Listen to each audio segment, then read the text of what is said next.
In life, there's winners and then there's losers. Okay, so I don't really believe that, but it makes a great theme to learn about the characteristics of life. Let's take a look at some organisms who are doing well by meeting each characteristic and some who are dead or in serious trouble because they're not. Well, right here, we've got examples of winners and losers at two characteristics, reproduction and development. These baby quail chicks represent success at the reproduction of the parents, and they represent successful development. So these little chicks started as just a little zygote inside the egg, and they successfully developed into these hatched chicks. On the other hand, these are examples of unfortunate losers at those two characteristics. These are eggs that should have hatched just like these chicks, but they didn't. So what we're gonna do is crack open a couple of these and see whether it was failed reproduction or failed development that led to these eggs not hatching. All right, here goes the first one. Well, I'm seeing some feathers in there already. That's obviously a partially developed chick. So it looks like on this one that the parent successfully reproduced, but the chick didn't properly develop. Let's try another one here. Oh, well, that one, you can see that's obviously not a chick in there. So this would be a case where the parents just didn't successfully reproduce.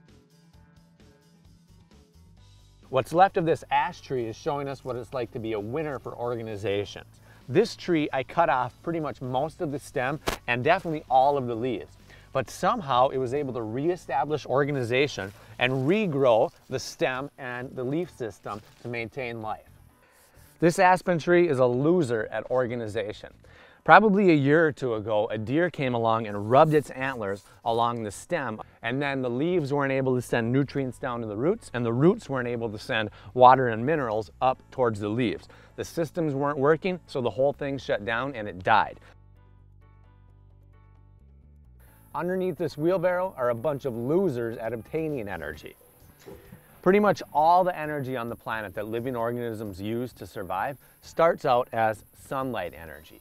These organisms didn't have their sun energy. It was blocked, so that's why they're yellow and they're dying, because they weren't able to obtain and use that energy. And if you look close on my skin here, we found an organism on the way that is a winner at obtaining energy. This tick is a heterotroph like you and I. He's got to get his energy by feeding on it instead of using the sun's energy. And his meal is my blood, and he's really good at obtaining it. When he starts sucking, he's going to put an anesthetic in my skin so I don't even know he's there sucking the energy out of me. There's an example of an organism that's a winner at responding to its environment. So the only reason that mosquito found me was because it was able to respond to its environment. I sent out signals like the carbon dioxide I breathe, or my warmth, or the chemicals that smell on my skin, and that mosquito was able to respond to them by sensing them and flying towards me and then feeding on me. They need certain amino acids in our blood to help develop their eggs, and in that way they're able to continue life. On the double yellow back there is an example of a loser at responding to the environment. Now that squirrel apparently didn't sense the car coming over the hill, or it didn't react to those senses by getting off the road, and it ended up being flattened out there.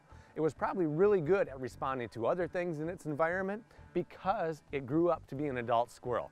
But in this case, either its senses failed or its reactions failed, and it didn't get off the road quick enough. We've got a winner and a loser at homeostasis right in the same spot here. First, the loser. That's going to be these weeds right here, which are dead and dying. They're dying because they weren't able to maintain homeostasis, or an internal balance, so everything's working properly inside all of its cells. The reason they're not able to maintain homeostasis is because this field was just sprayed with an herbicide called glyphosate.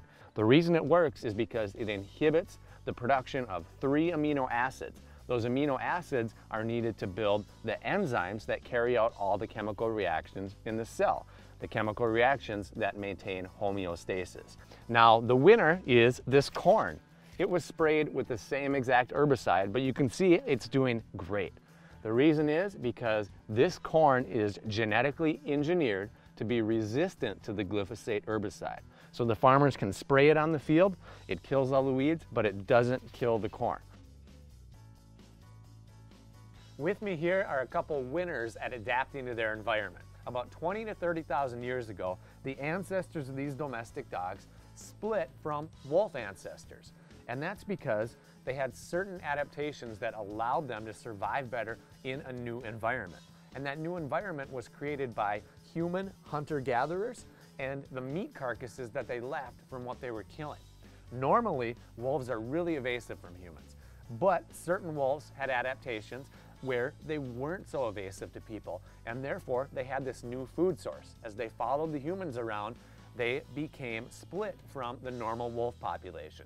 And from those, humans did artificial selection to eventually develop the domestic dogs that we have today.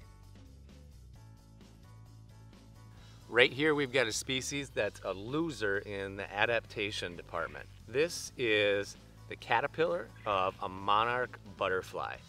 Monarch butterfly populations have really been decreasing. Their environment is changing because there's less of this natural area and less of this milkweed that they need to feed on and grow, so the caterpillars can change into adults. It's because of more herbicide use, more areas being turned into crops, so they're not able to adapt quick enough and find new areas or find new food sources as the environment changes.